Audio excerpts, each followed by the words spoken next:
경매 팟캐스트 경매쫄투 시작합니다.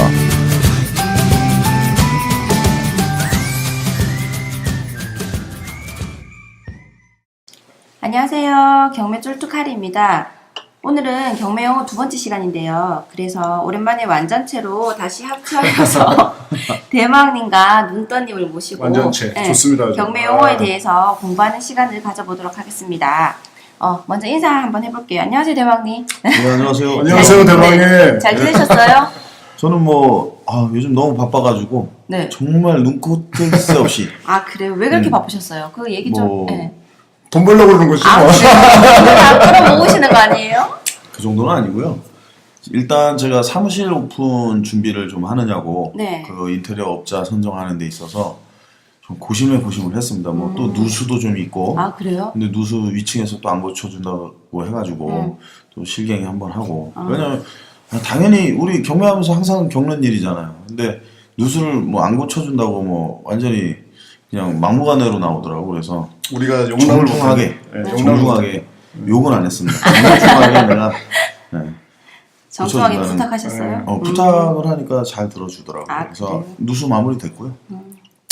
그리고 회사 생활이다, 네. 사무실 준비다 여러 가지로 바빴는데 오늘은 좀 시간 좀 내서 네. 방송하려고 이렇게 찾아봤습니다. 아, 그렇군요. 반갑습니다. 네, 반갑습니다. 네. 반갑습니다. 그리고 눈떠님 잘 지내셨어요? 아우. 네, 오랜만이에요. 시청자분들 잘 계셨나 모르겠네요. 청취자분들. 제가 이제 저희가 또 간만에 지금 완전체로 좀 모였는데 네. 지금 이제 대망님이 말씀하신 대로 이제 저희가 사무실이 오픈되고 하면 아주 기 따걸 정도로 저희가 방송을 할 거니까 걱정하지 마시고 저도 나름대로 경매 물건 낙찰 건도 있고 그래서 나중에 좀 말씀드리겠습니다. 네. 그러면 근황은 그랬고요. 하여튼 그런 거 좀 명도도 하고 좀 하느냐고 조금 바쁘셨겠네. 나름대로 많이 좀 바빴습니다. 그래서 맞아. 우리 그 청취하신 분들 많이 도움이 되게 나중에 살짝 네. 곡분에 대해서 좀 말씀드리겠습니다. 아, 네네. 기대해 주세요. 네. 제가 봤더니 저희가 세 명이서 이렇게 같이 방송한 게 네네. 1월 8일이나 하여튼 1월 초더라고요. 그래요? 지금이 저 또 2월 우리 엊그저께 하는 거 아니에요? 지금 오늘이 또 2월 오늘이 2월 며칠이지? 한 달도 2월 안 된 거예요, 지금? 4일이니까 네 거의 한 달이 지났어요. 한 두세 달 됐는 줄 알았어요. 그러니까 자주 좀 봬요. 알겠습니다. 네. 이제 자주 뵐 겁니다 이제. 그리고 오늘 우리가 지금 방송하는 공간이 좀 특이하잖아. 그쵸? 네. 여기가 어디예요? 지금 우리가 사무실로 쓸 네. 공간에 인테리어가 거의 막바지에 다다랐는데 그 공간에서 하는데 좀 춥네요, 그죠? 냉난방기가 아직 설치가 안 됐어. 추워요. 내일 설치 좋습니다. 들어온다 했으니까 내일부터 네. 좀 따뜻해질 겁니다. 아, 네. 그럼 이제 인사도 드리고 그간의 근황도 이제 간단하게 이제 들어보고 했으니까 이제 본론으로 한번 들어가 볼까요? 네. 그렇죠. 오늘은 이제 경매 용어에 대해서 얘기해 보기로 했는데 이제 두 번째 시간이 되죠. 네네. 2탄으로 한 두 가지 정도에 대해서 이제 같이 얘기를 한번 나눠보면 좋을 것 같아요. 네네. 그래서 두 가지를 선정한 것이 이제 매각 물건 명세서랑 네네. 감정 평가서를 이제 한번 얘기를 해보도록 하려고 하거든요. 예. 네, 거기에 대해서 얕지 않게 너무 깊지 않게 네 아니, 그렇게 이제 한번 지금 알아보자. 이제 카레님이 이렇게 말씀하셨는데 네. 저희가 이제 경매를 하다 보면 용어 같은 게 이제 좀 어려워서 좀 이렇게 접근하기가 어려울 수도 있는데 말 그대로 그 한국말은 그렇고 그게 이제 다른 중국어나 이렇게 외국어나 이제 겹다 보니까 법원 이 법조계 쪽에 좀 언어들이 좀 어려운데 말 그대로 똑같아요. 매각 물건 명세서라는 게 있는데 보통 우리 사람들이 경매는 좋아하는데 이거를 어디서 봐야 되는 건지도 좀 의문을 갖고 계신 분도 있을 거예요. 근데 경매를 조금 관심이 있으신 분들은 유료 사이트 가서 보셔도 되고 아니면 대법원, 대법원 법원 경매 정보 사이트에 들어가면 그 물건에 대한 어떤 그 경매 물건에 대한 여러 가지 정보들이 있는데 그 중에서 오늘 저희가 이제 다뤄야 될 거는 그 중에서 이제 매각 물건 명세서, 그다음에 감정 평가서라는 게 있는데 먼저 매각 물건 명세서 말 그대로 매각 물건 명세서는 네. 저희가 이제 어떤 권리가 있는지 이 물건에 대해서 어떤 권리가 있는지 그다음에 이 물건에 만약에 세입자가 있으면 그 세입자가 어떤 현황으로 갖고 있는지, 네. 뭐 확정일자라든지 아니면 뭐 전입신고가 돼 있는지 아니면 보증금이 얼마 있는지, 그리고 이제 여러 가지 가장 중요한 거는 우리가 얘기했던 말소기준 권리, 네. 기억나시나 모르겠지만 그게 어떤 최선 순위자가 거기에 어떤 날짜에 되어 있는지, 거기에 그 기준으로 뭐 전입일자가 빠른지 늦은지 그런 게 다 명시가 되어 있습니다, 거기에. 그래서 말 그대로 이 물건에 대한 어떤 그 권리관계가 네. 대략적으로 어떤 식으로 되어 있는지 저희가 분석을 할 수 있고. 그럼 최선순위 설정 일자를 보면 네네. 대항력이 있는 임차인이 있는지 없는지 판단이 되겠네요. 그죠? 네, 그렇죠. 그 최선순위 설정 일자가 어떻게 보면 말소기준 일자가 되거든요. 말소기준 권리 일자가 되기 때문에 그거보다 앞에 있는 건지 아니면 그 날짜보다 뒤에 있는지 예, 그 임차인들이 그런 거를 저희가 판단할 수 있기 때문에 예, 경매 우리가 입찰할 때 예, 좋은 정보가 되겠죠.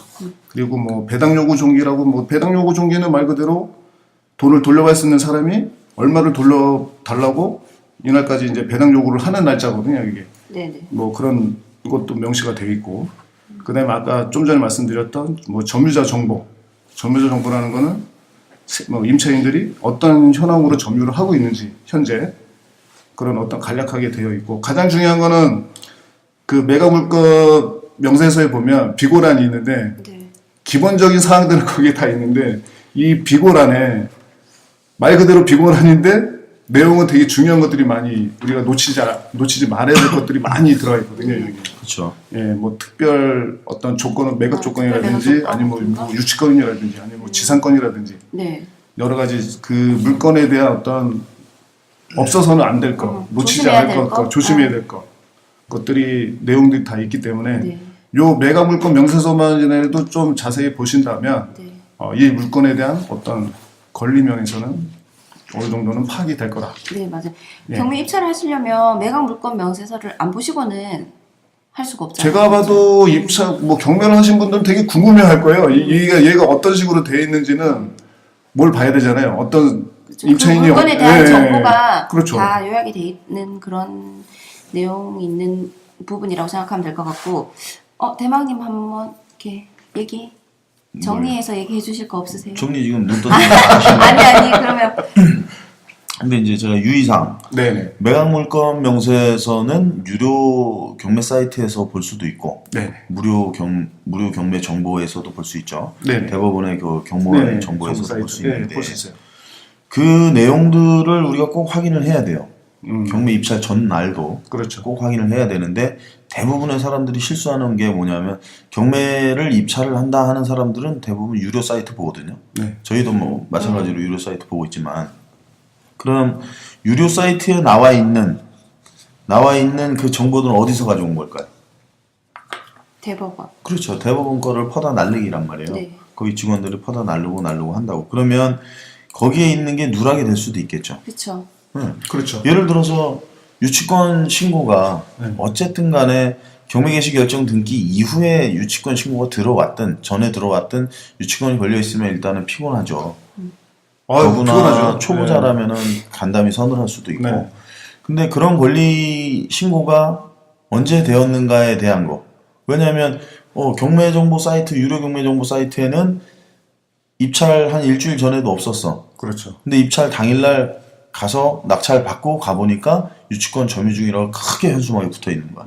그런 경우도 있어요. 그러니까 꼭 유료 사이트를 맹신하시면 안 된다. 네. 뭐 이게 잘못됐다는 건 아니고 혹여나 있을 수 있는. 그래서 경매 유료 정보 사이트에 보면은 어떠한 정보에 대해서도 자기네가 책임지지 그렇죠. 않는다는 말은 꼭 명시가 돼 있어요. 그러니까 유료 정보 사이트도 보시고 입찰 전날, 당일날까지도 대법원 사이트도 꼭 한번 확인을 해야 돼요. 또 다시. 그리고 그 전에는 우리가 입찰 전날까지는 대부분 뭐 임장을 가도 한두 번은 갔다 왔겠죠. 그렇죠. 그 사이에 뭔가 밖에 좀 불변이 있는가, 그렇죠. 어떠한 변화가 있는가도 유심히 살펴야 되고 유치권이 갑자기 나타날 네. 수도 있으니까 물론 뭐 그걸 해결할 수도 있지만 그래도 일단 지금 현재 이거 방송을 들으시는 분들은 처음 경매 공부를 하시는 분들의 우리가 포커스를 맞췄기 때문에 그런 부분을 좀 간과하고 넘어가면 안 되겠죠. 네, 그러니까 예, 지금 대망님 말씀하신 대로 가장 중요한 거는 참고 자료로 저희가 이제 이 현황을 당연히 기본적으로 봐야 되고 부수적으로는 이거를 꼭 확인 작업이 들어가야 예, 저희가 손해 보는 게 없다는 거, 또 이렇게 그리고- 놓칠 수 있는 거를 예, 적게 할 수 있는 거죠. 이런 것도 예. 있어요. 낙찰을 받았어. 낙찰을 받았는데도 불구하고 갑자기 안 받았으면 하는 마음이 드는 거야. 그렇잖아요. 그때는 불허가 신청을 내야겠죠. 그렇죠. 불허가 신청을 할 수 있는 조건 중에 하나가 뭐냐면 매각 물건 명세서와 뭔가 내용이 상이할 때 상의할 때. 그때는 우리가 불허가 신청을 할 수 있기 때문에 매각 물건 명세, 이제 뭐 저희는 줄임말로 매물서라고 하는데 매물서를 잘 보시면 내가 이게 괜히 샀다. 왜냐면 우리도 뭐 택배로 물건 사놓고선 인터넷에서 쇼핑해놓고 반품하고 싶은데 뭐 거짓말 하는 경우가 그렇죠, 솔직히 그렇죠. 있잖아요. 그러니까 이것도 거짓말은 아니지만 뭔가 꼬투리를 잡을 수 있는 것은 매각 물건 명세서에도 있다. 네. 그러니까 낙찰 후 내가 포기하고 싶은 마음이 들 때 보증금을 떼이지 않기 위해서는 매각 물건 명세서에 대한 하자를 하나 발견해놓고 들어가는 것도 잘 읽으셔야 나쁘지 돼요. 않겠지. 예, 잘 읽으시고 잘 보고해야 되고 어떤 차이점이 있는지도 하여튼 뭐 그 메모할 필요도 있고 하여튼 그 자료에 대해서는 너무 대망님이 말씀하신 대로 맹신하지 마시고 하여튼 변화는 있을 수 있다. 근데 이게 대부분 웃긴 게 매각 물건 명세서를 그냥 이렇게 대충 보고 넘어가는 사람이 네. 많아요. 근데 이거는 한번 쭉 찬찬히 읽어보면 내용들도 이해가 가고 내가 지금 입찰하려고 하는 물건하고 이게 정확히 일치하는가도 내가 알 수 있기 때문에 이건 한번 꼭 정확하게 정독을 한번 넘어가면 실수를 안 할 수 있거든요. 네, 그리고 맞습니다. 그거를 놓치기 때문에 실수하거든요. 그 법원에 입찰하러 가면 또 입찰장에도 그게 있잖아요. 매각 물건 명세서가 있잖아요. 네. 문서로 된 게. 네. 그것도 이렇게 한번 당일에도 근데 또 이렇게 안 보는 사람 많지. 근데. 그쵸. 거의 두꺼우니까. 그냥 두껍잖아요. 두꺼우니까 거의 이 사이트 이런 사이트의 내용들을 그냥 그렇구나. 간략하게 요점되어 있는 것들을 보는 거죠. 예. 그럼 당일날에는 그걸 확인을 안 해도 되나요? 해야지. 당일날 거기서 당일날도 확인하고 그리고 이게 매각 물건 명세서 같은 경우에는 경매 매각 기일 일주일 전부터 네. 우리가 열람할 수 있죠. 그렇죠. 그러니까 그때 미리 가서 보셔도 되고. 네. 근데 경매 우리가 입찰 당일날 매각 기일날 안 보는 이유도 있어. 왜일 것 같아요? 안 보는 이유. 저는 처음에 음. 얘기 완전 하나도 모를 때 그때 예. 사람들한테 이렇게 얘기 들었어요. 그 경매를 먼저 해봤다는 사람들 있죠. 네. 볼 때도 내 물건을 누가 많이 보는지 그렇지. 경쟁자 파악하는 그런 의미로 진짜 몰래 이렇게 슬쩍 보고 뭐 이랬었거든요. 내가 이 물건이 들어가는 걸 들키지 않기 위해서 그렇게 해서 보고 했던데 그거 말고 또 다른 의미도 있나요? 다른 의미는 없고요. 그게 다 일단 그건데 나는 이제 그거에 대해서 반박인데 그날 입찰 당일날이잖아요. 당일날 가서 매각 물건 명세서를 내가 예를 들어서 뭐 2015 타격 1, 2, 3, 4를 봤어. 근데 뒤에 줄 서서 다 2013, 2015 타격 1, 2, 3, 4를 본다고 해서 내가 뭐 입찰가를 높일 수는 없잖아요. 나는 철저한 조사와 뭔가 조사를 다 끝낸 상태에서 뭐 입찰가를 정해서 갔기 때문에 거기서 그 분위기에 휩쓸려서 본다는 것은 우리가 수익 구조에서 어긋나는 행동이고. 근데 그거를 보고서 또 바꾸는 사람들도 없지 않아 있죠. 그러니까 현장에서 이제 음. 적으시는 분들은 그럴 수 있죠. 확실하게 조사가 되지 않았다 그렇게 표현해야 되나요? 그런 사람들은 네. 입찰가 조정이 가능하잖아요. 거기 그렇죠. 현장에서. 조정 가능하죠. 그러니까 그분들은 뭐 올릴 수도 있고 내릴 수도 있고 그러니까 그러니까 제가 봤을 때 이 경매라는 거는 만약에 지금 대방님 말씀하신 대로 자기가 어떤 정확한 어떤 데이터만 갖고 있다 그러면 그 물건에서 많이 보든 안 보든 그냥 자기가 소신이 있게 네. 소신 있게 경매 하는 게 입찰을 제일 갖는 그런 자격을 그런 마음가짐을 갖고 있어야 경매를 좀 오래 할 수 있을 것 같습니다. 제가 이게 예전에도 네. 말씀드렸던 것 같은데 이런 경우 있잖아요. 경매 입찰을 하러 갔는데 그죠? 내가 쓴 금액이 불안해. 불안한 마음이 든다면은 그 사람은 조사를 잘못한 거예요. 잘못한 거죠. 왜냐하면 내가 그 정도 조사도 확신도 없이 가가지고선 입찰을 한다는 것은 뭐 문제가 있는 것이고 우리가 조사를 했으면 그거에 원칙을 두고 우리가 입찰을 하는 게 맞고 그걸로 인해서 우리가 뭐 떨어지더라도 낙찰이 안 되더라도 거기에 미련을 두면 안 되겠죠. 왜? 나는 내가 가지고 있는 지금 현재 자본이죠, 자본. 내 형편에 맞게 입찰을 했지. 지금 똑같은 물건을 입찰을 한다고 해서 예를 들어서 지금 카리님하고 저하고는 입찰 금액이 틀릴 수밖에 없어요. 왜? 보유하고 있는 자산 자체가 틀리기 때문에 그렇기 때문에 틀려질 수밖에 없는 거거든. 왜? 수익률 쫓아가니까. 그거는 어쩔 수 없는 것이고. 맞습니다. 그러니까 그거를 현장에서 경쟁자가 많아진다고 해서 막 입찰 금액이 뭐 막 달라진다는 것은 그거는 좀 문제가 있는 입찰이죠. 네. 맞아요. 그러면 매각 물건 명세서에 대해서는 이렇게 할까요? 정리. 네, 일단은 네. 더 하실 말씀 시청자분들이 있으시죠? 봤을 때는 매각 물건 명세서를 지금 저희가 얘기한 내용을 듣고 이해가 안 가더라도 찾아보겠지 이제. 공부를 네. 하겠지. 그러니까 이렇게 그럼 정리를 하고 왜냐면 그런 거에만 저희가 해야지 좀 깊게 너무 들어가 버리면 그쵸. 예, 좀 오늘은 질리실 수 있어요. 용어라는 제목으로 이제 얘기를 하기 때문에 네네네. 그냥 개념 자체에 그렇죠, 대해서만 그렇죠. 일단 네. 언급을 그리고 하도록 이런 것들을 하겠습니다. 놓치지 말고 좀 보시라. 네네, 네. 반드시 보시라. 그러면 이제 또 두 번째로 감정평가서. 네네. 감정평가서에 대해서는 왜 이것도 이제 그냥 기본적으로 법원 경매 사이트에서 볼수 있어요. 네, 그렇게 네, 누구나 볼수 다 볼 있습니다. 수 예. 있잖아요. 근데 보면 내용도 많고 페이지 수도 많잖아요. 네네네네. 내리다 보면 네네. 내용도 엄청 많고 그런데 이런 거를 어떤 식으로 접근을 해야 되는지 뭐 어떤 내용이 있는지에 대해서 이제 한번 얘기 예, 예. 나눠볼까요? 이게 네. 감정평가서라는 게 이제 말 그대로 이제 아까도 말씀드린 것처럼 매각 그 매물서랑 똑같은 게 이 물건에 대한 어떤 그런 그 아까 매물서 같은 경우에는 어떤 권리가 있는지를 파악하는 거고 네. 감정평가서라는 거는 말 그대로 이 경매 물건이 어떤 가치를 갖고 있는지 그러면 어떻게 보면 중요할 수도 있거든요. 네. 그러니까 이게 감정평가라는 게 이제 어떻게 보면 시세조사가 되는 건데 그쵸. 현재 가치가 얼마인지 그래야 저희가 어떤 식으로 이제 입찰을 할 건지 하여튼 여러 가지 전반적인 것들이 다 나와 있기 때문에 네. 이거를 잘 보셔야 되는데 가장 중요한 거는 그 내용 중에 감정평가표라고 있는데 거기 이제 대략적으로 감정평가서가 언제 작성된지 내용이 나와요. 네네. 근데 그 내용이 가장 중요한 게 저희가 상식적으로 봐더라도 최근 게 가장 신빙성이 있겠죠. 그렇죠. 예, 왜냐하면 부동산이라는 게 계속 시기에 따라서 가격이 이제 네, 가치가 변하니까. 네. 근데 이제 조금 뭐 3개월이 넘었다, 뭐 몇 개월이 좀 이상 넘어온 것들은 참고만 할 뿐이고 실제로 한번 부동산이든 아니면 직접 뭐 자기가 어떤 그런 뭐 KBC 뭐 아는 루트로 해서 실제 시세가 맞는 건지 네. 이 감정평가서에 반드시 나와 있는 조사는 시세랑 따라야 됩니다. 그죠. 그렇죠? 감정 금액이랑 맞는지 네. 어느 정도는 조사가 들어가야 된답니다. 들어가야 돼요. 그리고 이 감정평가서에 보면은 뭐 여러 가지가 다 있습니다. 뭐 감정평가 명세표도 있고 뭐 산출 근거, 평가액 산출 근거, 뭐 요양표, 뭐 위치도 지적도, 그다음에 뭐 내부 구조도 나오고요. 네네. 거기에 또 뭐 제시의 물건도 나와요. 근데 뭐 제시의 물건은 좀 이따 말씀드릴 거고 일단은 뭐 여러 가지 내용 중에 그 감정평가 명세표라는 게 있는데 거기에 이제 부동산의 뭐 전용 면적이라든지 아파트를 네네. 예를 들면 뭐 전용 면적이라든지 아니 대지 지분 뭐 그런 것들이 나오는데 말 그대로 저희가 전용 면적이랑 대지 지분을 봤을 때 어떤 거를 더 큰 게 좋을까요? 그죠? 대지 지분. 예, 당연히 지분이 그렇겠죠. 네. 왜냐면 뭐 이 건물이 뭐 언제 재건축이 될지 그쵸. 어떻게 재개발이 될지 모르니까 건물보다는 이제 대지 지분이 땅이 넓은 중요하겠죠. 거에 자기 지분이 얼마나 정도 되는 건지. 따라. 네. 예, 이왕이면 뭐 같은 값이면 네네. 예, 지분이 조금이라도 좀 뭐 큰 게.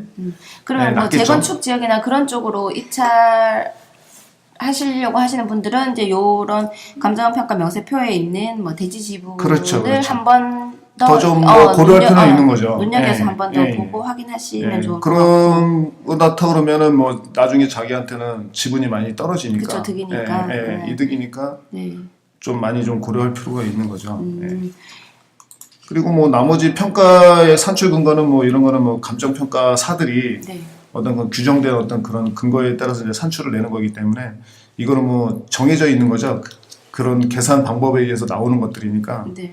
예, 크게 뭐 저희들이 뭐 관여할 수는 없을 것 같아요. 요거에 대해서는. 네. 그다음에 감정 평가 요양표라는 게 있는데 이거는 전반적인 그 물건에 대한 그 주변 환경 뭐 어떤 위치에 있고 어떤 교통이 어떻게 돼 있고 전반적인 어떤 그 건물에 대한 주변 환경 그런 것들이 상세하게 좀 나와 있어요. 뭐 건물 구조가 어떤지 뭐 냉난방 시설이 돼 있는지 엘리베이터가 있는지 여러 가지 그런 게 또 어떤 사진으로 다 이렇게 첨부가 되어 있잖아요. 네, 그렇죠, 그렇죠.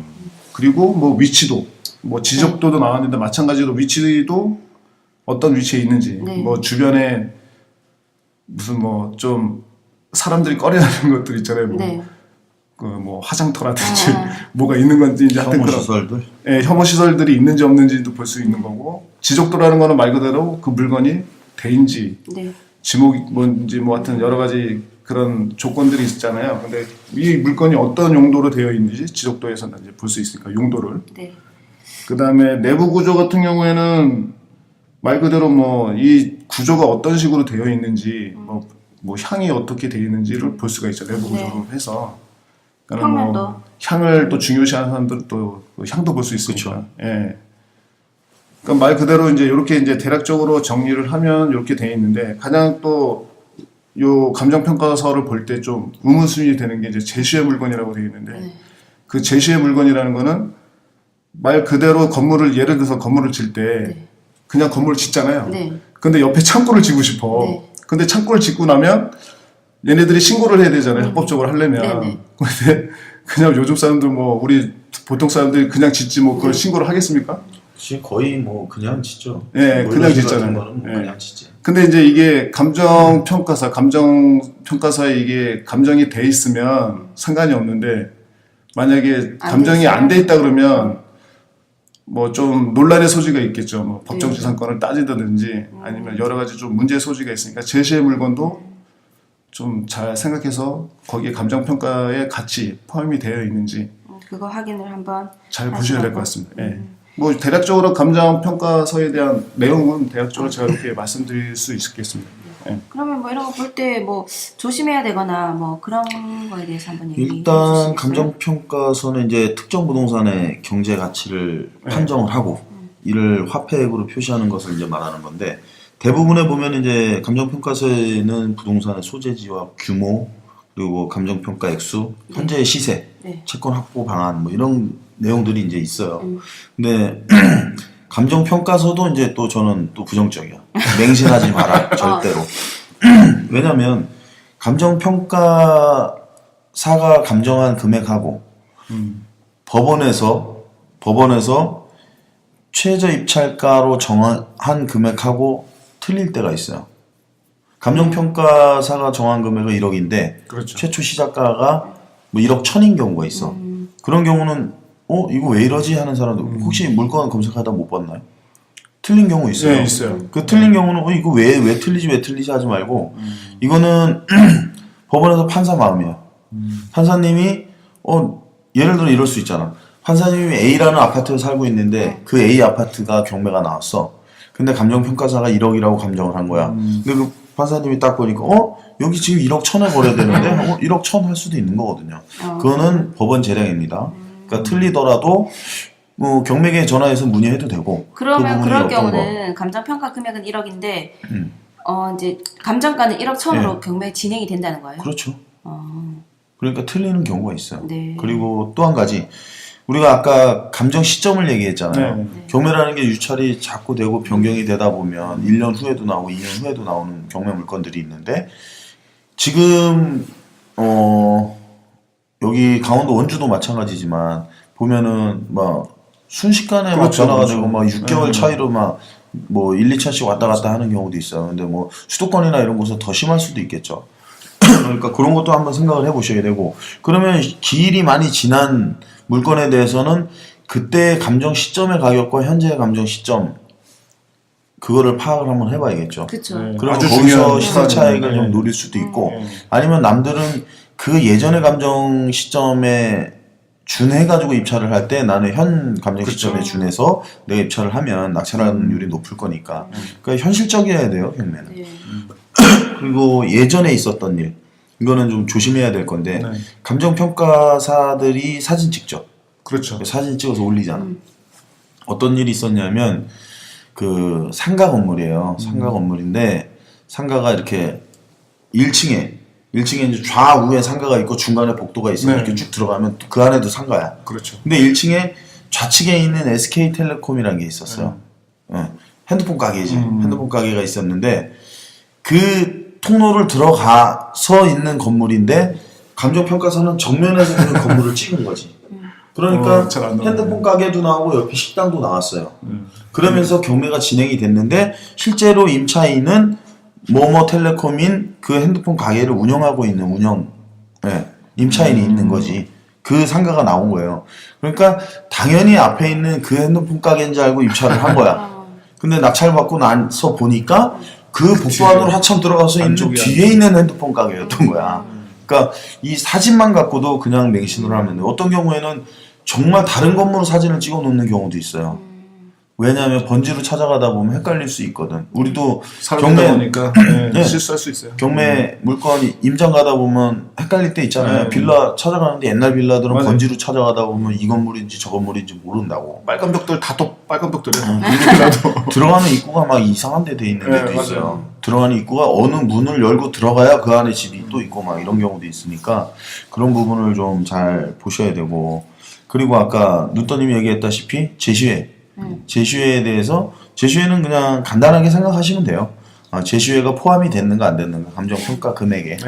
그거 판단하셔서 만약에 포함이 안 됐다. 그럼 포함이 안 됐다 하면은 아까 말씀하셨다시피 뭐 법정 이상권이 걸릴 수도 있고 뭐 안 걸릴 수도 있고 하는데, 근데 제시외에 대부분 이렇게 딱 제시외로 판명이 난 건물이나 물건들 보면은 상태가 별로 안 좋아요. 별로 그냥 화폐 가치는 없는 것들이잖아. 그러다 보면 뭐 어떤 다 쓰러져가는 정자도 있고, 맞아요. 옛날 집 같으면 뭐 변소라고 하지, 화장실 다 쓰러져가는 재래식 화장실이라든지 뭐 보일러실 판넬이라든지 뭐 그런 거거든. 하우스 뭐 이런. 그거는 제시외로 뭐 평가가 안 됐더라도 그냥 입찰을 해도 그거는 뭐 충분히 우리가 협상의 여지가 있으니까, 뭐 온전한 건물 같으면 문제가 되겠지만 그런 것은 뭐 크게 부담을 안 가지고 입찰을 해도 된다. 그 취지로 제가 말씀을 드리고, 그리고 감정평가서는 또 맹신하지 말아라는 거. 현 시점에 감정을 했어도 감정평가사들이 착각하고 오류할 수도 있고, 왜냐하면 왜냐하면 그 해당 물건에 대해서 감정평가를 하려다 보면 그 인근의 유사매물을 조사하거든. 그 유사매물을 기준으로 감정평가를 할 수도 있기 때문에 실제로 우리가 그 건물에 대한 가치는 얼마가 되는가 해서 시세조사는 우리가 직접 해보고 판단을 해야겠죠. 그 시세조사를 실제로 해보면 몇 천만 원 차이 나는 경우도 있어요. 지금 실제로 그랬잖아요. 그죠? 네. 원주에 있는 그 혁신도시 내에 있는 아파트가 나왔는데 그게 감정가 2억 천이었죠. 네네. 감정가 2억 천인데 현 시세는 지금 2억 6천 7천 한다고. 8천까지도 거리. 그죠? 그러면은 한 6, 7천 차이가 났던 거예요. 감정가하고. 그렇죠. 근데 감정평가를 한 시점이 언제였죠? 그게? 작년 소금 것 같은데? 아니요. 작년 한 8월 달인가? 8월도 넘어선 것 같은데? 그게 지금 기억이 안 나는데. 하여간 작년 후반기야. 그래요? 작년 후반기에 감정이 돼서 한번 변경이 됐다가 올해 낙찰이 됐죠. 그쵸. 네, 올해 낙찰이 됐는데, 네, 감정평가가 한 2, 3주 전에 됐나요? 한 네, 2억 천이었는데 제가 분명히 얘기했죠. 2억 4천. 2억 4천 넘기면 낙찰이다. 2억 4천 2억 5백에 4천 5백인가에 낙찰됐더라고. 네. 그래서 그런 거를 보면 감정평가서를 무조건 맹신하지 말고 그거는 참고 자료일 뿐이지, 그렇죠. 우리가 뭐 이렇게 좀 편안하게 보는 거죠. 사진 보고 위치가 어디고 뭐 이런 거를 파악하기 위해서 보는 거지, 이거를 꼭 맹신해서 이거를 기준으로 낙찰가를 정한다는 것은 좀 무리가 있다. 그냥 그렇게 참고 판단하시면 자료로만 되겠죠. 사용하라. 그렇게 정리하면 되겠다. 그렇죠. 그렇죠. 그래서 가장 중요한 거는 일단 직접 눈으로 본인이 안 보면 임장 가고 본인이 자기가 직접 눈으로 조사하고. 확인 안 하면 조금 더 생각을 해볼 제가 필요가 아까 있는 말씀드렸던 거죠. 그 핸드폰 가게 그거 오류 난 것도 본인이 현장 임장을 제대로 안 해서 그래요. 사진 보고 그냥 밖에 거 보고 가서 그 핸드폰 가게 주인한테 물어봤어야지. 맞았어요. 임장 기왕 갔는데 물어봐야지. 근데 겁나서 안 물어봤다 그러더라고. 그러게요. 근데 만약에 그럴 경우는 불허가의 소지가 되나요? 불허가의 소지가 안 될 수도 있죠.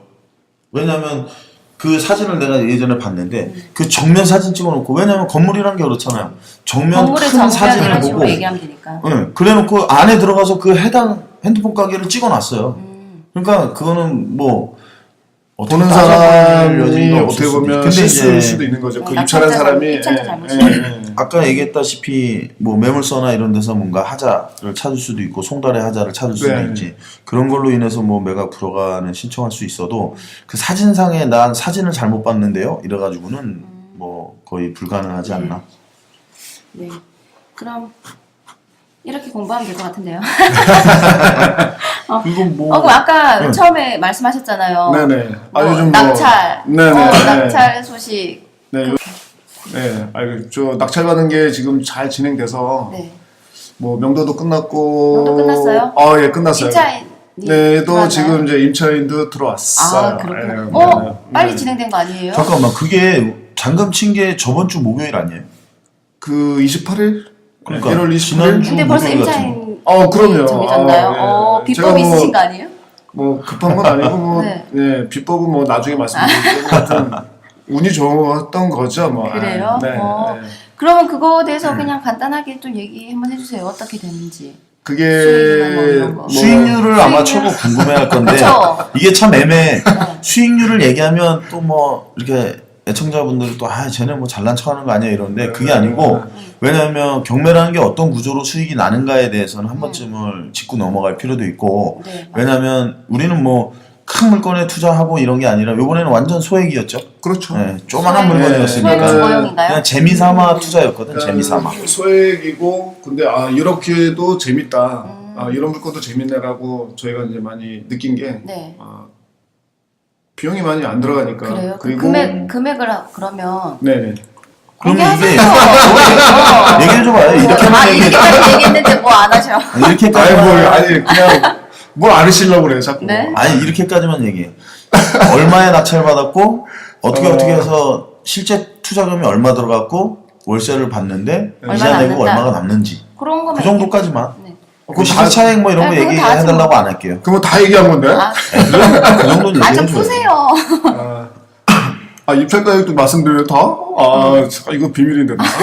그러면 실제 투자금하고 이자 내고 얼마 남는가. 일단 월 수익만 얘기해. 아니 그러면 한번 요번만 자랑할게요 제가. 네. 예, 자랑 한번 하죠 뭐. 그러면 일단은 이게 그 원룸 뭐 1.5룸밖에 크진 않는 거예요. 작은 건데. 네. 예, 뭐 근데 원룸인데 그게 빌라죠. 네, 빌라고 다세대 빌라. 그다음에 풀옵션으로 달려 있는 조건이었어요. 근데 이게 입찰을 저희가 4,700에 했고, 근데 이제 그게 이제 낙찰됐고요. 4,700에 낙찰. 네. 오케이. 그리고 뭐 저희 또 이제 우리 이제 뭐 클럽이나 아니면 그런 데서 이제 자주 하다 보니 네. 뭐 대출도 잘 해주더라고요. 그래서 한 4,200 정도 대출이 됐고요.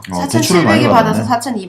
4,200을 대출 예, 받았어요. 예. 많이 받았네. 예, 예. 그래서 뭐 대출권에 대해서도 뭐 나중에 뭐 저희들이 이제 많이 하니까 네. 예, 많이 그런 거에 대해서 궁금하시면 그럼 뭐 지금 계산되네. 바로 되죠. 4,200 대출 받고 받으면 500만 원인데. 500에다 취등록세 뭐 한 150, 200? 뭐 한 많이 200 잡아 잡아도 200 200. 잡고 그럼 어. 700 네. 들어갔네. 700. 그죠? 그리고 그럼 세 빠졌다며. 세 얼마에 됐어요? 네, 500에 40에. 500에 40? 그러면은 뭐 본인 돈 500 200 미션 들어갔어요? 200이 묶여 있는 거네요. 그죠? 뭐 그냥 계산이 간단하잖아요. 그럼 이자 얼마나 이자? 이자가 한 12만 원, 12만 12만 원 원? 정도 잡아도 예. 그럼 540, 40에서 40만 들어갔어. 그러면 28만 원 이렇게 네, 남는 거예요. 네. 그래서 웃고 다니시는구나. 아니 그냥 재밌더라고요. 그냥 재미삼아 물건이지. 네, 근데 이런 이게 예, 예. 저도 이제 내용을 알고 있었는데 이런- 이게 이런 재미가 우리가 있었어요. 클럽에서 전체 다 들어갔어요. 아 그래요? 네, 그 건물 한 동이 나온 거를 전체 다 입찰을 했다가 네. 세 건을 우리가 뭐 뺏겼다고 표현하기보다는 놓쳤죠. 아 그래요? 세 놓쳤어? 건은 이제 다른 분이 한 분이에요. 그분이 낙찰을 받았는데 네. 우리 지금 현재 제가 아까도 눈떠님하고 얘기하다 보니까 목요일 날 잔금을 쳤어요. 네. 근데 명도가 되게 빨랐더라고. 뭐 자랑은 아니고 명도가 빨랐는데 그리고 나서 새가 또 빨리 나가. 네. 근데 의외로 그 지역이 새가 나는 빨리 안 나갈 거라고 살짝 의심은 했었는데 의외로 빨리 나가는 이유를 내가 이제 부동산에 물어봤거든요. 네네. 그걸 보니까 지금 현재 직장인들이 많이 유입이 되네 그 동네로. 근데 처음에 우리가 시세 조사하는 단계에도 부동산 업자들이 새해는 조금 늦을 수도 있다라는 네. 얘기도 한 적도 있고 네. 시세에 대해서도 이 건물이 과연 새가 나갈까 의심하는 친구들도 되게 많았어요. 네네. 근데 뭐 그렇게 의심했던 분들이 와서 새 빼준다고 뭐 난리는데 지금 그랬어요. 아니 근데 지금 잔금을 지난 목요일이면 오늘이 목요일이에요. 그러면 일주일 일주일 뒤에. 됐네. 네네, 일주일 됐어요. 근데 그 전에 지금 세입자가 구해진 거잖아요. 계약서. 계약 날짜가 2월 1일이에요. 2월 1일. 아 그래요. 아 잔금 친 날? 아니, 치고 다음이구나. 한 예, 3일 정도, 예, 3, 4일 예. 지나고. 그러네.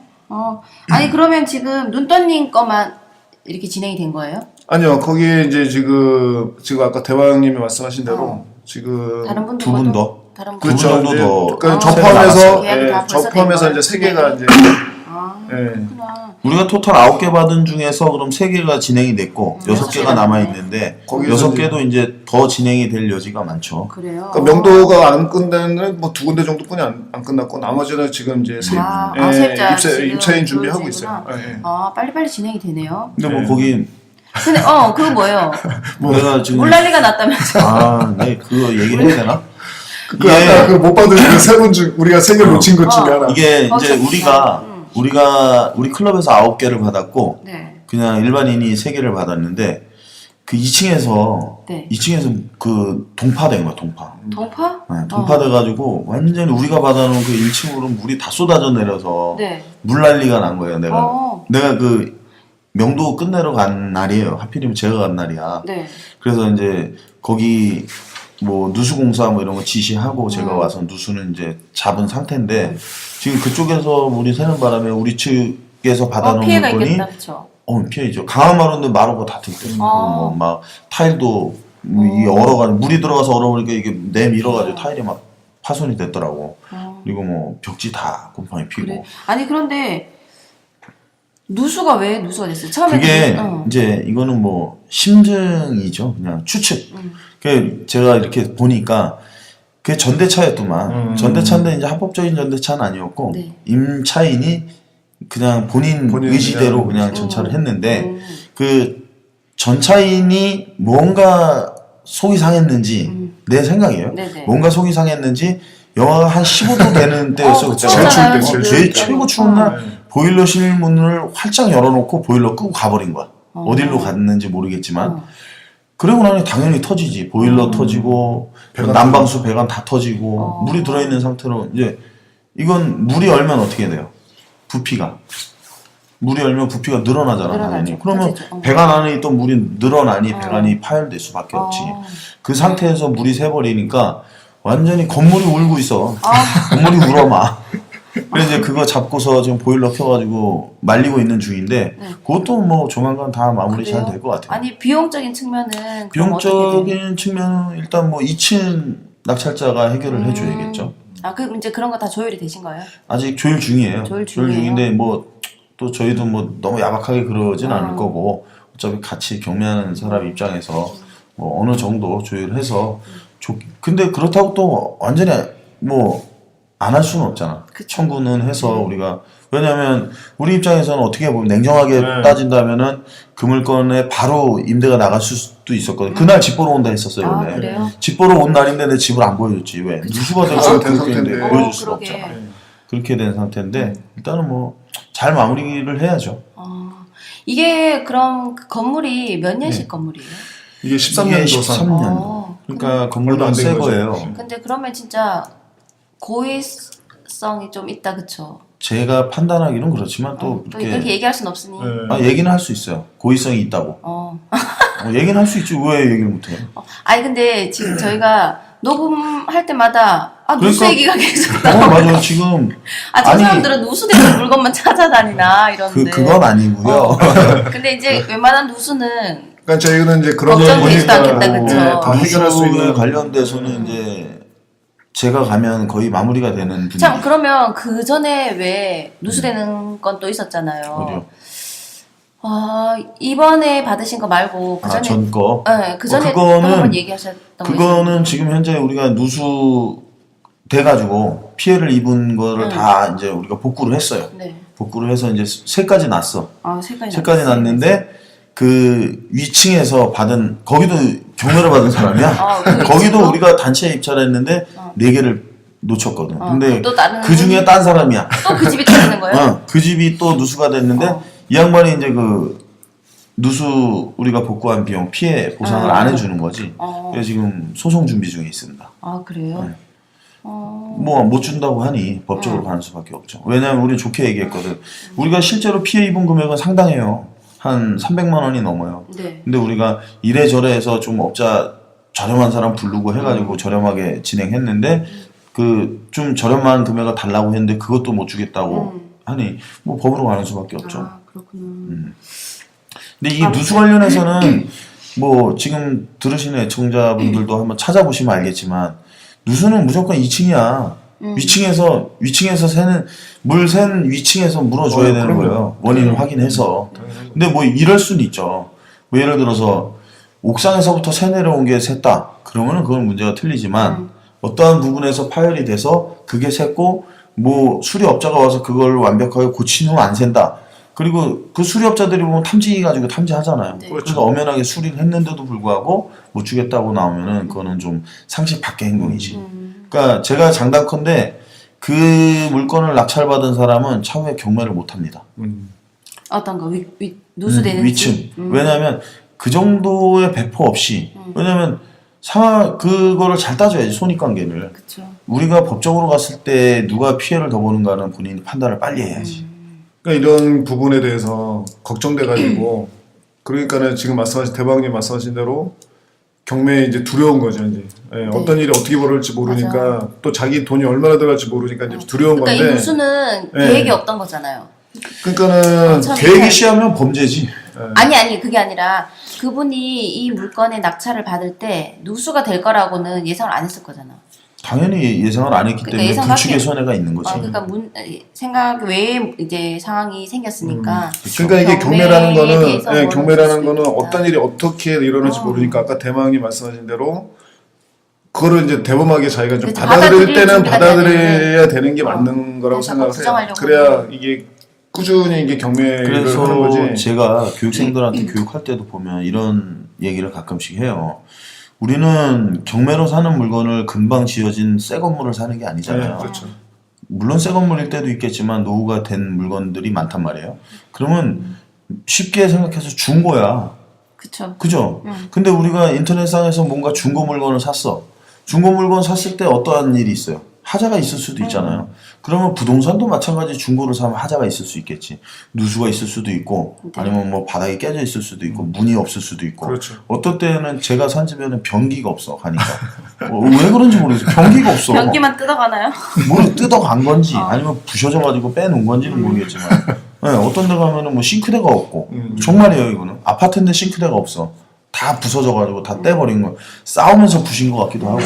번호키 떼가는 거 그런 거. 번호키는 뭐 기본 떼가고, 맞아. 옵션 있는 집에 가면 어떤 데 에어컨이고 에어컨. TV고 다 떼가요. 장식장 그런 거 다 꺼요. 다 떼가. 그러니까 뭐 그런 거는 나중에 절도죄로 우리가 고소하면 되니까. 근데 증거가 없잖아. 네, 증거가 그죠? 없으니까. 그래서 이제 겁만 주고 마는데, 그래서 제가 항상 얘기하는 거는 경매로 우리가 뭔가 부동산을 매입을 하려고 할 때는 최대한의 내부를 확인하려고 노력을 해야 된다. 그 노력하는 이유는 불축의 손해를 안 봐야 될 거 아닙니까? 그쵸. 그리고 혹여나 내가 못 봤을 때 불축의 손해가 나면 우리가 불허가 신청을 한번 해볼 수도 네. 있겠죠. 그렇지만 그 과정이 그거 아주 귀찮잖아요, 솔직히. 왜? 내부 확인 한 번만 노력해서 하면 되는 것인데 그걸 안 하니까. 그러면 내부 확인을 했을 때는 내가 그만큼 감안해서 들어갈 수도 있잖아요, 금액을. 그렇죠. 그때는 입찰가를 조정하겠죠. 당연하죠. 그때 그렇죠. 조정해야지. 그러니까 그런 부분도 생각을 한다면 임장은 되게 중요한 거지. 그러니까 우리는 분명히 중고 물건을 사는 사람들이기 때문에 중고에 대한 어느 정도의 하자가 있을 것은 감안을 감안이다. 하고 들어가야지. 그래서 아까도 말씀드린 것처럼 감정평가라는 게 본인이 감정평가사라고 생각을 하고 그 임상을 하면서 같이 보는 게 가장 객관적인 시세조사가 된 게 나와서 자기 나름대로 어떤 손해를 최소화할 수 있는 네. 예, 최소한의 방법인 것 같습니다. 그러면 이제 뭐 더 하실 얘기 있으신가요? 아니, 이제 이렇게 마무리하면 될까요? 예, 저는 항상 웃고 다니려고 해요. 그러면 이제 우리 오늘 얘기했던 거 한번 정리하는 시간을 가져볼게요. 오늘 우리가 경매 용어 두 가지에 대해서 이제 매각 물건 명세서랑 감정 평가서에 대해서 처음에 이제 얘기를 했었잖아요. 그 매각 물건 명세서는 그러면 뭐 부동산의 표시나 점유할 수 있는 기간 그런 게 표시되어 있고 또 뭐 네. 임대료, 뭐 보증금에 관한 내용, 그렇죠. 권리관계도 그리고 나와 권리관계, 있고요. 뭐 매각으로 효력이 없어지지 않는 거, 네네. 뭐 특별 매각 조건, 그렇죠. 뭐 그런 이런 게, 전반적인 내용이 게 다 들어있죠. 표시되는 네. 부분이니까 꼼꼼하게 살펴보면 된다 그런 내용이었고, 그리고 감정평가서는 감정평가 금액과 조사 일자 이거를 유념해서 보라. 포인트. 그렇죠. 예, 예. 그리고 뭐 거긴 또 기본적으로 부동산의 위치, 사진, 네네네. 건물 상태, 뭐 도로 상태, 뭐 이런 건물의 구조 이런 게 표시되어 있는데 그렇죠. 물건의 가치가 나온 거죠. 물건의 가치가 어떤 제일 건지. 중요한 건 네. 조사 시기를 확인하고 그렇죠. 감정평가서는 그냥 참고만 하고 그렇죠. 내가 직접 임장, 눈으로. 임장하시고 눈으로 그다음에 조사를 임장하실 때 하라. 어차피 부동산이나 그 주변의 어떤 그런 시세들을 쫙 알아보시는 게 가장 중요한 것 같아요. 쉽게 서류니까. 생각하시면 돼요. 쉽게 네. 뭐냐면 참고만 하면 되겠다. 쉽게 생각하면 돼요. 어떠한 기관에 근무하시는 분들이 책임질 행동을 할까 안 할까? 안 한다고. 그렇기 때문에 모든 조사의 책임은 낙찰자에게 있다. 그렇게 생각하고 네. 하는 게 편해요, 마음이. 네. 누구 탓할 필요 없어. 내가 입찰하는 내 돈 들고 내가 사는데 내가 당연히 조사하는 거 맞지. 그냥 그나마 그래도 경매 물건을 그렇게 나와주게 해주는 나라가 고마울 뿐이지. 네. 왜 그 덕에 수익 내는 사람들이 있으니까. 맞아요. 그러면 그렇게 얘기하고 눈떠님 낙찰 그거 명도하고 잘 되신 거 네네. 축하드린다고 감사합니다. 얘기 드리고 네. 그리고 좀 뭐 네. 그거 안 된 것들은 또 저희가 네. 이제 같은 또 또 클럽이다 진행해서 보니까 또 저희가 좀 뭐 같이 도와주고 그래요. 네네. 그렇죠. 또 좋은 소식 있으면 또 아, 알려주시고 네. 우리 클럽의 장점이 그거 아니에요? 네. 서로 협력하는 거. 네. 왜냐하면 한 사람이 어떠한 공경에 처하면 다 같이 도와주기 다 같이 때문에 맞아. 그런 거 재밌어요. 좋은- 그래서. 네. 네. 어떤 어려움도 헤쳐나갈 준비가 돼 있지. 똘똘 뭉쳐서 네. 단합이 당연하죠. 잘 되나요? 그 가끔 골드 싸우기도 해. 싸워요? 싸우기도 하는데 네, 저희 클럽 이름이 골드리치인데 거의 지금 뭐 사면은 거의 골드리치 빌로 다 만들려고 해서 아 맞아 참 거기 안산이지. 안산 물건도 그 빌라 이름 자체를 아예 골드리치 빌로 빌로. 바꿨다면서. 아, 네네. 그랬구나. 저희가 이제 하나씩 이제 그런 붙였더라고, 식으로 이제 이름까지도. 그래요? 선점을 하려고 저희. 그러면 요번 거 받은 거는 골드리치 빌 2호가 되나? 그런가요? 그럴 수도 뭐 있겠다. 그렇게 추진을 하면 좀 재밌잖아요. 그죠? 그것도 재밌을 것 같네. 네. 아무튼 골드리치 투자클럽도 네, 이제 네. 계속 번창하시길 네. 바라고 우리 이제 그러면 인사 한번 해요. 다음에 이제 며칠 있으면 명절 설인데. 최대 네. 네. 설이 다가오는데 설 연휴 잘 보내시고 맛있는 거 많이 드시고 새해 복 많이 받으시고 네, 잘 보내시길 바랍니다. 거기 설 뭐 인사 한번 하시고 끝낼까요? 예, 대박입니다. 하여간 설이 얼마 안 남았는데요. 명절이 기쁘신 분들도 있고 또 싫으신 분들도 아마 있을 거예요. 근데 아마 이렇게 좀 혼자이신 분들도 있잖아요. 친척분들도 없고. 그렇죠. 그러면 주위에서 저는 그런 생각을 해봤어요. 뭐 명절날 식구들 만나고 친척들 만나서 재미있게 명절 보내는 것도 좋지만 주변에 외로우신 분들 한번 찾아뵙고 그분들 좀 챙겨주는 것도 나쁘지 않을 것 같아요. 왜냐면 대인 배시네요 진짜. 그러니까 이름이 대만이니까 대인 배. 그러니까 음식 같은 것도 좀 하면 집에 네. 이렇게 봐서 홀로 계시고 그러신 독거노인들 많잖아요. 난 노인들 보면 좀 대박이네. 마음이 되게 많이 약해져요. 저도 어려워요. 나 벌써 눈물 나려고 그래.